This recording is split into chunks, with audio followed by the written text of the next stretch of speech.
झारखंड में स्वास्थ्य सेवाओं की अगर वानगी देखी जाए तो ये तस्वीर जो है उसकी हकीकत बयां कर देता है। आप देख सकते हैं कि झारखंड सरकार की ये गाड़ी है जो एक एम्बुलेंस है और एम्बुलेंस में सबसे पहली प्राथमिकता है, मैं तस्वीरों के माध्यम से दिखाना चाहता हूँ। सबसे पहले यहाँ देखिए कि इस गाड़ी में नंबर नहीं है। अगर इस गाड़ी से कोई घटना घट जाती है तो किसी की भी पहचान नहीं हो पाएगी कि किस नंबर की गाड़ी ने घटना को दिया है। दूसरी बात मैं आपको दिखा सकता हूँ कि देखिए ये जो गाड़ी है ये एम्बुलेंस है और एम्बुलेंस में कैसी सेवा ली जा रही है, जहाँ मरीजों को ढोने के लिए इस एम्बुलेंस को ले जाया जाता है, इस एम्बुलेंस की व्यवस्था की जाती है। यही एम्बुलेंस होता है जो सुदूरवर्ती स्थानों से मरीजों को लेकर आता है। लेकिन आप इस एम्बुलेंस में साफ देख सकते हैं कि किस तरह से दवाइयों को लोड कर दूसरे स्थानों में ले जाया जा रहा है। कैसे इस एम्बुलेंस का दुरुपयोग किया जाता है। अगर गांव की बात की जाए तो गांव में मरीज जो हैं ऐसे ही एम्बुलेंस के अभाव में उनकी या सही समय पे गाड़ी उपलब्ध नहीं हो पाती है, जिसके कारण उनकी मौत हो जाती है। अगर यही गाड़ी अगर समय पे अगर कोई मरीज गाँव में अगर बीमार होता है, अगर उसकी एम्बुलेंस की ज़रूरत होती है तो अगर इस समय अगर एम्बुलेंस की ज़रूरत पड़ जाए तो यह गाड़ी समय पे नहीं पहुंचेगी। क्यों? आप तस्वीरों में देखिए कैसे मैं आपको खोल कर दिखा रहा हूं कि कैसे इस गाड़ी में देखिए ये एम्बुलेंस है, कैसे इसमें दवा लोड की गई है और ये एम्बुलेंस ही है। आप गौर से देखिए कि ये एम्बुलेंस ही है और एम्बुलेंस में कैसे दवा को ढोकर ले जाया जाता है, कैसे सरकारी संसाधनों का दुरुपयोग किया जा रहा है, आप साफ इस तस्वीरों में देख सकते हैं। हालांकि इस मामले में जो ड्राइवर जो चालक जो है इस गाड़ी को लेकर आया है, एम्बुलेंस को लेकर आया है, वो इस तरह से स्पष्ट होता है।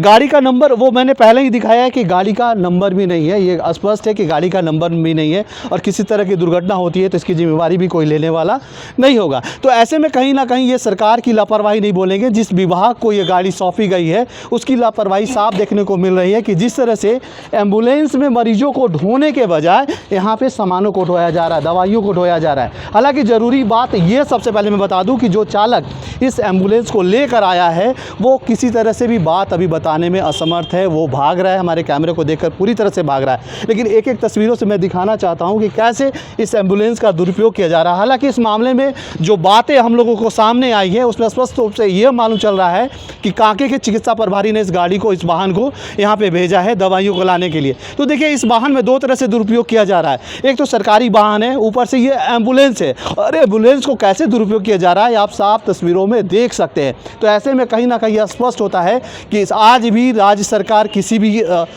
राजनीतिक पार्टी की हो, एम्बुलेंस को कैसे दुरुपयोग किया जा रहा है आप साफ तस्वीरों में देख सकते हैं। तो ऐसे में कहीं ना कहीं यह स्पष्ट होता है कि आज भी राज्य सरकार किसी भी राजनीतिक पार्टी की हो, उसके ये में या तो झारखंड मुक्ति मोर्चा की सरकार हो या रघुवर दास की सरकार हो, भारतीय जनता पार्टी की सरकार हो, वो स्पष्ट रूप से यह देखा जाता है कि सरकारी संसाधनों का दुरुपयोग होता जा रहा है। देखिए ये देखिए यही विभाग है जहां से सामानों को लोड किया गया है। हालांकि इस मामले में जो प्रभारी हैं यहाँ से उनसे पूछे, सर आपके यहाँ से कुछ सामान यहाँ पे लोड किया गया है एम्बुलेंस में, क्या बोलेंगे सर? क्या चीज़ बोल रहे हैं?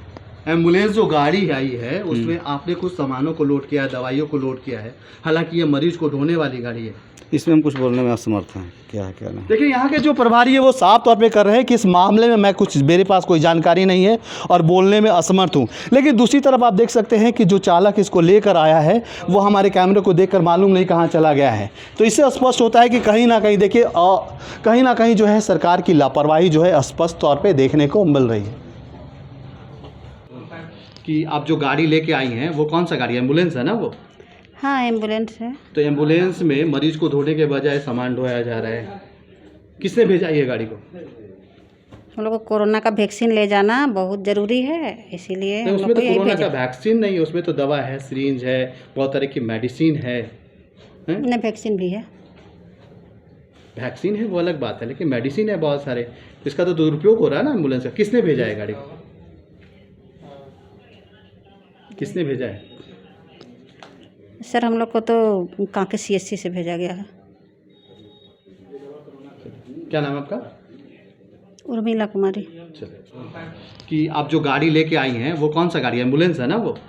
हाँ एम्बुलेंस है। तो एम्बुलेंस में मरीज को ढोने के बजाय सामान ढोया जा रहा है, किसने भेजा ये गाड़ी को? हम लोग को कोरोना का वैक्सीन ले जाना बहुत ज़रूरी है, इसीलिए हम उसमें लोग तो को यही कोरोना का भेजा। वैक्सीन नहीं है, उसमें तो दवा है, सिरिंज है, बहुत तरह की मेडिसिन है। नहीं, वैक्सीन भी है। वैक्सीन है वो अलग बात है, लेकिन मेडिसिन है बहुत सारे, इसका तो दुरुपयोग हो रहा है ना एम्बुलेंस का। किसने भेजा है गाड़ी को,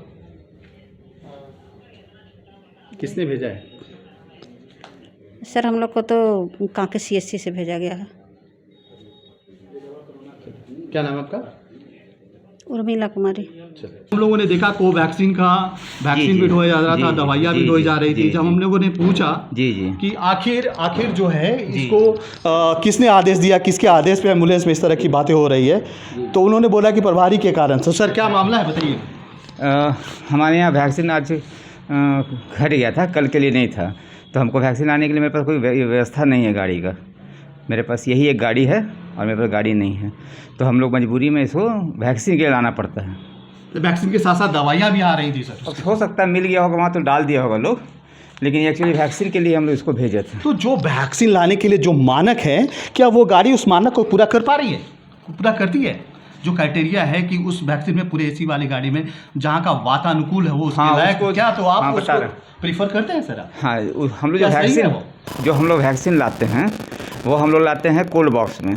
कोल्ड बॉक्स में एक लेयर बनाया जाता है आइस पैक का, है ना, पूरा आइस पैक बना, उसका वैक्सीन रखा है, उसके ऊपर से उसको रख के और तब ला के यहाँ हम लोग फ्रीज़र में डाल देते हैं। कितने देर तक वो सुरक्षित रहता है उस आइस बॉक्स में? आइस में तो बहुत दिन है, 7 दिन। 7 दिनों तक सुरक्षित रहता है। उसके लिए कोई मानक नहीं है, किसी वाहन को रिकमेंडेड नहीं किया गया है? WHO नहीं, हम लोग को नहीं मिला। क्या WHO के मानक को हम लोग को पा रही थी गाड़ी? हम लोग को नहीं मिला है। वैक्सीन लेने के लिए सर सही मानक है वो वहाँ स्टेट से जो लाती है उसके लिए गाड़ी है, लेकिन हम लोग जो लाते हैं हम लोग इसी तरह करके कोल्ड बॉक्स में लाते हैं। तो कहीं ना कहीं तो जो कोवैक्सीन ले रहे हैं या कोविडशील्ड के जो वैक्सीन ले रहे हैं कोविड से, सर कहीं उनके जान के साथ तो कहीं खिलवाड़ तो नहीं हो रही है? नहीं, उसका टेम्परेचर बिल्कुल मेंटेन रहता है। वहाँ से निकलता है, उसमें जाता है कोल्ड बॉक्स में, कोल्ड बॉक्स यहाँ आता है, तुरंत फ्रिज में रखा जाता है। चलिए ये तो पहला सवाल है। दूसरा सवाल है कि जिस एम्बुलेंस से मरीजों को ढोना चाहिए सर, वो मरीज से गाड़ियों को दवाइयाँ ढोई जा रही है सर, ये कहाँ तक? हाँ देखिए, सही तो नहीं है, लेकिन अब चूँकि है नहीं कोई वैकल्पिक व्यवस्था हम लोग के पास, तो ज़रूरी तो नहीं, लेकिन हम लोग बहुत जल्दी करते हैं इसमें। हम लोग को मुश्किल से लगता है कि 1 घंटा में हम लोग लेके चले आते हैं। सर 1 घंटे तो गाड़ी आपकी वहीं खड़ी रही सर। तो हमको सोचा आज देर हुआ होगा, हम लोग कोशिश करते हैं कि जल्दी से जाए लेके चले आएँ। आज ऐसा लिए हुआ है कि जो वैक्सीन नहीं होने के चलते समय लगा होगा, और भी लोग आगे होंगे, लेकिन हम लोग कोशिश करते हैं जल्दी जल्दी से वहाँ से करके ले आवें। और अगर वैसा कोई व्यवस्था होता है तो फिर हम लोग 108 का भी हम लोग रखते हैं व्यवस्था।